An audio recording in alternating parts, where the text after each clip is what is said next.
अष्टादशः सर्गः। अथ रामः प्रसन्नात्मा श्रुत्वा वायुसुतस्यः प्रत्यभाषत दुर्धर्षः श्रुतवानात्मनि स्थितम्। ममापि च विवक्षास्ति काचित् प्रतिविभीषणम्। श्रोतुमिच्छामि तत्सर्वम् भवद्भिः श्रेयसि स्थितैः। मित्रभावेन सम्प्राप्तम् न त्यजेयम् कथञ्चन। दोषो यद्यपि तस्य स्यात् सतामेतदगर्हितम्। सुग्रीवस्त्वथ तद्वाक्यमाभाष्य च विमृश्य च। ततः शुभतरम् वाक्यमुवाच हरिपुङ्गवः। स्वदुष्टो वाप्यदुष्टो वा किमेष रजनीचरः। ईदृशम् व्यसनम् प्राप्तम् भ्रातरम् यः परित्यजेत्। को नाम स भवेत्तस्य यमेष न परित्यजेत्। वानराधिपतेर्वाक्यम् श्रुत्वा सर्वानुदीक्ष्यतु। ईषदुत्स्मयमानस्तु लक्ष्मणम् पुण्यलक्षणम्। इति होवाच काकुत्स्थो वाक्यम् सत्यपराक्रमः। अनधीत्य च शास्त्राणि वृद्धाननुपसेव्य च। न शक्यमीदृशम् वक्तुम् यदुवाच हरीश्वरः। अस्ति सूक्ष्मतरम् किञ्चित् यथात्र प्रतिभाति मा। प्रत्यक्षम् लौकिकम् चापि वर्तते सर्वराजसु। अमित्रास्तत्कुलीनाश्च प्रातिदेश्याश्च कीर्तिताः। व्यसनेषु प्रहर्तारस्तस्मादयमिहागतः। अपापास्तत्कुलीनाश्च मानयन्ति स्वकान् हितान्। एष प्रायो नरेन्द्राणाम् शङ्कनीयस्तु शोभनः। यस्तु दोषस्त्वया प्रोक्तो ह्यादानेरिबलस्य च। तत्र ते कीर्तयिष्यामि यथा शास्त्रमिदम् शृणु। न वयम् तत्कुलीनाश्च राज्यकाङ्क्षी च राक्षसः। पण्डिता हि भविष्यन्ति तस्मात् ग्राह्यो विभीषणः। अव्यग्राश्च प्रहृष्टाश्च ते भविष्यन्ति सङ्गताः। प्रणादश्च महानेषोऽन्योन्यस्य भयमागतम्। इति भेदम् गमिष्यन्ति तस्मात् ग्राह्यो विभीषणः। न सर्वे भ्रातरस्तात भवन्ति भरतोपमाः। मद्विधा वा पितुः पुत्राः सुहृदो वा भवद्विधाः। एवमुक्तस्तु रामेण सुग्रीवः सह लक्ष्मणः। उत्थायेदम् महाप्राज्ञः प्रणतो वाक्यमब्रवीत्। रावणेन प्रणिहितम् तमवेहि निशाचरम्। तस्याहम् निग्रहम् मन्ये क्षमम् क्षमवताम्बर। राक्षसो जिह्मया बुद्ध्या सन्दिष्टोऽयमिहागतः। प्रहर्तुम् त्वयि विश्वस्ते विश्वस्ते मयि वानघा। लक्ष्मणे वा महाबाहो सबध्यः सचिवैः सह। रावणस्य नृशंसस्य भ्राता ह्येष विभीषणः। एवमुक्त्वा रघुश्रेष्ठम् सुग्रीवो वाहिनीपतिः। वाक्यज्ञो वाक्यकुशलम् ततो मौनमुपागमत्। स सुग्रीवस्य तद्वाक्यम् रामः श्रुत्वा विमृश्य च। ततः शुभतरम् वाक्यमुवाच हरिपुङ्गवम्। स दुष्टो वाप्यदुष्टो वा किमेष रजनीचरः। सूक्ष्ममप्यहितम् कर्तुम् मम शक्तः कथञ्चन। पिशाचान् दानवान् यक्षान् पृथिव्याम् चैव राक्षसान्। अङ्गुल्यग्रेण तान् हन्यामिच्छन् हरिगणेश्वर। श्रूयते हि कपोतेन शत्रुः शरणमागतः। अर्चितश्च यथा न्यायम् स्वैश्च मांसैर्निमन्त्रितः। सहितम् प्रति जग्राह भार्या हर्तारमागतम्। कपोतो वानरश्रेष्ठ किम् पुनर्मद्विधो जनः। ऋषे कण्वस्य पुत्रेण कण्डुना परमर्षिणा। शृणुगाथा पुरा गीता धर्मिष्ठा सत्यवादिना। बद्धाञ्जलिपुटम् दीनम् याचन्तम् शरणागतम्। न हन्यादानुशंस्यार्थमपि शत्रुम् परम् तप। आर्तो वा यदि वा दृप्तः परेषाम् शरणम् गतः। हरिः प्राणान् परित्यज्य रक्षितव्यः कृतात्मना। स चेद्भयाद्वा मोहाद्वा कामाद्वापि न रक्षति। स्वया शक्त्या यथा न्यायम् तत्पापम् लोकगर्हितम्। विनष्टः पश्यतस्तस्य रक्षिणः शरणम् गतः। आदाय सुकृतम् तस्य सर्वम्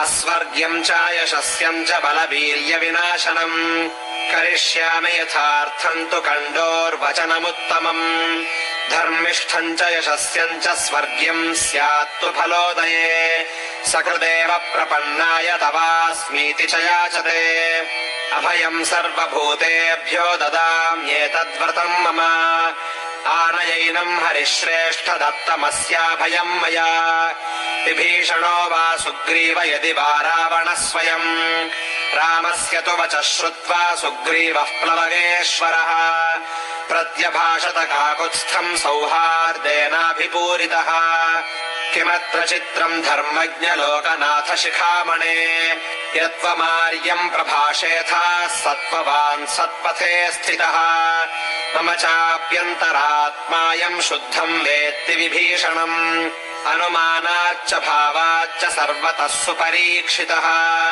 तस्मात् क्षिप्रम् सहास्माभिस्तुल्यो भवतु राघव विभीषणो महाप्राज्ञः सखित्वम् चाभ्युपैतु नः ततस्तु सुग्रीववचो निशम्य तद्धरीश्वरेणाभिहितम् नरेश्वरः विभीषणेनाशु जगाम सङ्गमम् पतत्रिराजेन यथा पुरन्दरः इत्यार्षे श्रीमद् रामायणे वाल्मीकीये आदिकाव्ये युद्धकाण्डे 18 सर्गः।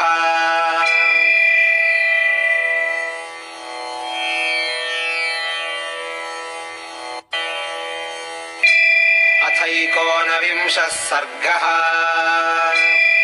राघवेणाभये दत्ते सन्नतो रावणानुजः विभीषणो महाप्राज्ञो भूमिम् समवलोकयत् खात्पपातावनिम् हृष्टो भक्तैरनुचरः सह स तु रामस्य धर्मात्मा निपपात विभीषणः पादयोर्निपपाताथ चतुर्भिः सह राक्षसैः अब्रवीच्च तदा वाक्यम् रामम् प्रति विभीषणः धर्मयुक्तम् च युक्तम् च साम्प्रतम् सम्प्रहर्षणम् अनुजो रावणस्याहम् तेन चास्म्यवमानितः भवन्तम् सर्वभूतानाम् शरण्यम् शरणम् गतः परित्यक्ता मया लङ्का मित्राणि च धनानि च भवद्गतम् हि मे राज्यम् जीवितम् च सुखानि च तस्य तद्वचनम् श्रुत्वा रामो वचनमब्रवीत् वचसा सान्त्वयित्वैनम् लोचनाभ्याम् विबन्निव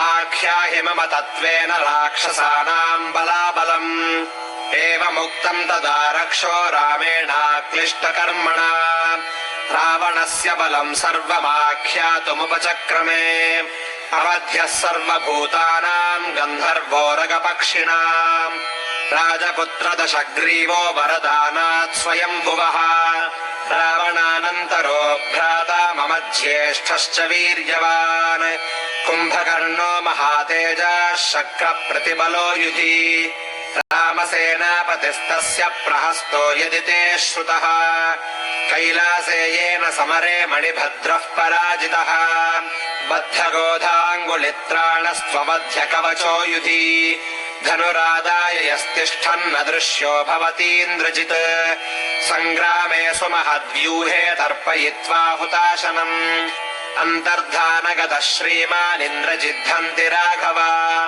महोदर महापार्श्वौ राक्षसश्चाप्यकम्पनः अनीकपास्तु तस्यैते लोकपालसमायुधि दशकोटिसहस्राणि रक्षसाम् कामरूपिणाम् मांसशोणितभक्ष्याणाम् लङ्कापुरनिवासिनाम् सतैस्तु सहितो राजा लोकपालानयोधयत् सह देवैस्तु ते भग्ना रावणेन दुरात्मना विभीषणस्य तु वचस्तच्छ्रुत्वा रघुसप्तमः अन्वीक्ष्य मनसा सर्वमिदम् वचनमब्रवीत् यानि कर्मापदानानि रावणस्य विभीषण आख्यातानि च तत्त्वेन ह्यवगच्छामि तान्यहम् अहम् हत्वा दशग्रीवम् सप्रहस्तम् सहात्मजम् राजानम् त्वाम् करिष्यामि सत्यमेतत् शृणोतु मे रसातलम् वा प्रविशेत् पातालम् वापि रावणः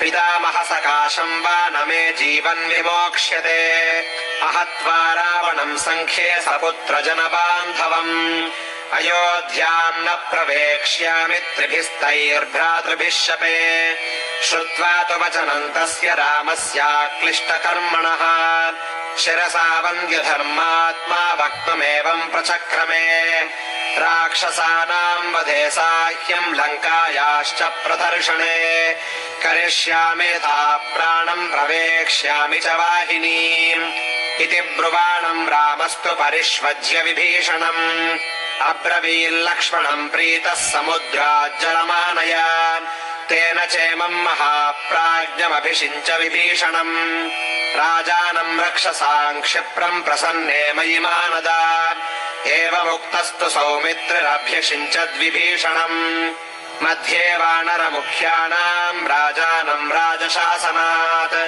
तम् प्रसादम् तु रामस्य दृष्ट्वा सद्यः प्लवङ्गमाः प्रचुक्रुशुर्महात्मानम् साधु साध्विति चाब्रुवन् अब्रवीच्च हनूमांश्च सुग्रीवश्च विभीषणम् कथम् सागरमक्षोभ्यन्तरामवरुणालयम् सैन्यैः परिवृताः सर्वे वानराणाम् महौजसा उपायैरभिगच्छाम यथा नदनदीपतिम् तरामतरसा सर्वे ससैन्यावरुणालयम् एवमुक्तस्तु धर्मात्मा प्रत्युवाच विभीषणः समुद्रम् राघवो राजा शरणम् गन्तुमर्हति खानितः सगरेणायमप्रमेयो महोदधिः कर्तुमर्हति रामस्य ज्ञातेः कार्यम् महोदधिः एवम् विभीषणेनोक्तो राक्षसेन विपश्चिता आजगामाथ सुग्रीवो यत्र रामः स लक्ष्मणः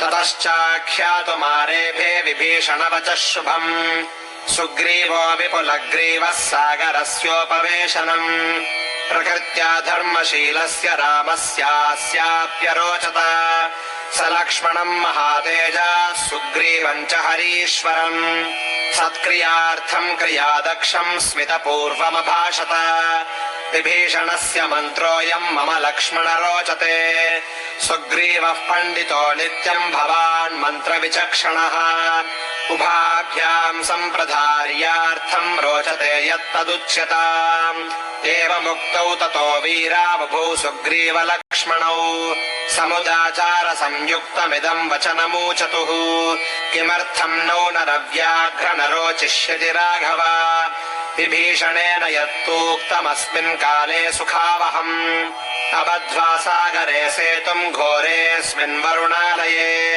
लङ्कानासादितुम् शक्या सेन्द्रैरपि सुरासुरैः विभीषणस्य शूरस्य यथार्थम् क्रियताम् वचः अलङ्कालार्त्ययम् कृत्वा सागरोऽयम् नियुज्यताम् यथा सैन्येन गच्छाम मुरीवनपालिताम् एवमुक्तः कुशास्तीर्णे तीरे नदनदीपतेः संविवेश तदा रामो वेद्यामिव हुताशनः इत्यार्षे श्रीमद् रामायणे वाल्मीकीये आदिकाव्ये युद्धकाण्डे 19 सर्गः।